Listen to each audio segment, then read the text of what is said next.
efforts to direct coverage of the upcoming impeachment comes just days after an appeals court chastised the Biden administration for attempting to suppress speech on social media platforms.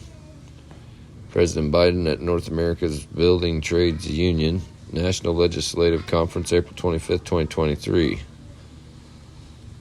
This is an article by Scott Normell, Wednesday, September 13th, 2023.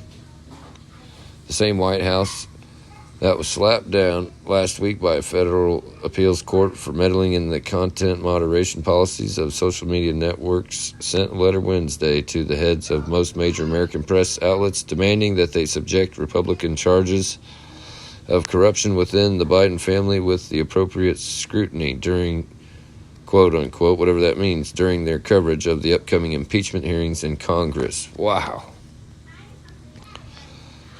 In a memo directed at the editorial leadership of America's news organizations, a spokesman for the White House counsel's office, Ian Sams, says it's time for the media to do more to scrutinize House Republicans' demonstrably false claims that they're basing impeachment stunt on.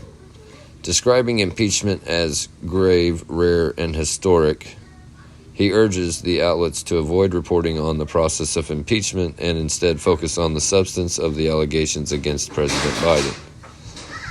Covering impeachment is a process story. As a process story, Republicans say X, but the White House says Y. It is a disservice to the American public who relies on the independent press to hold those in power accountable, Mr. Sam says. In the modern media environment where everyday liars and hucksters peddle disinformation and lies everywhere from Facebook to Fox, process stories that fail to unpack the illegitimacy of the claims on which House Republicans are basing all their actions only serve to generate confusion, put false premises in people's feeds, and obscure the truth. Mr. Sam's memo is accompanied by a 14-page dossier aimed at debunking the claims against the president leveled by Republicans in Congress. At every turn, their allegations about wrongdoing by Joe Biden have been debunked and refuted by their own witnesses' testimony. The financial records they have obtained, independent public reporting, and more, Mr. Sam says. It's clear that this investigation is all politics and no evidence. The White House efforts to direct coverage of the upcoming impeachment comes just days after an appeals court at New Orleans chastised the Biden administration for attempting to suppress anti-vaccine and other content critical of the government's response to the coronavirus during the COVID pandemic, as well as news articles about election interference and Hunter Biden's laptop. In the 74-page unsigned opinion, the Fifth Circuit Court of Appeals at New Orleans upheld a lower court ruling that said officials from the White House, the CDC, the FBI, and the Surgeon General's office, among others, coerced and threatened employees at social media networks such as Facebook and Twitter, now known as X, in an effort to tamp down content that ran afoul of government policy at the time.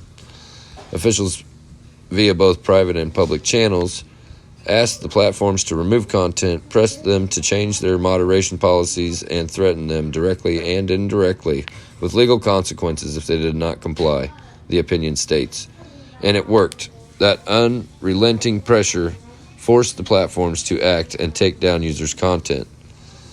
Evidence in the case of Missouri versus Biden suggests that the government has engaged in a years-long pressure campaign designed to ensure that the censorship aligned with the government's preferred viewpoints, the opinion says.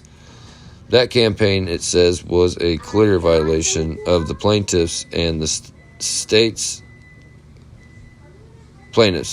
of Missouri and Louisiana, and a handful of scientists skeptical of American COVID policies who were silenced by the platforms. First Amendment rights, the court ruled. It is true that the officials have an interest in engaging with social media companies, including on issues such as misinformation and election interference, the court held, but the government is not permitted to advance these interests to the extent that it engages in viewpoint suppression. The Department of Justice has not yet said whether it intends to appeal the court's ruling, which upheld portions of a lower court ruling that enjoins administration officials from contacting social media companies for the purpose of urging, encouraging, pressuring, or inducing in any manner the removal, deletion, suppression, or reduction of content containing protected free speech to the Supreme Court. Wow.